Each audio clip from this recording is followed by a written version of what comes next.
Hello everyone, I'm going to start with a question. I want you to imagine that there's 100 people in this room and that I stretch the 100 people out in a line, a single line. But I've arranged people in order, so I've started with the most biased person at number 1 and the least biased person at number 100. So given that situation, what would your number be? So this is actually one of my own experiments that I took a couple hundred academic CVs and we changed them just like the restaurant one.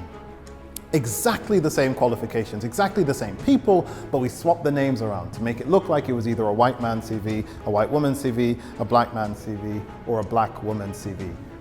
These are hundreds of studies that we do in everything, that we do in restaurants, that we do in academia, that we do in construction, that we do in politics, that we do in courts, that we do in hospitals, that we do everywhere. And every time you do an experiment like this, you find the same result. I'm Professor Keon West. I have a doctorate in social psychology from Oxford University. I've been involved with a number of psychological organizations, including the British Psychological Society and the Society for the Study of Social Issues. I've had professorships across the University of London. I've got funding from various organizations, including the European Research Council. I am still the editor of one of the biggest and most important social psychology journals in the world. And I say that not so you can say, oh my goodness, isn't he clever? Although you can. I will not stop you.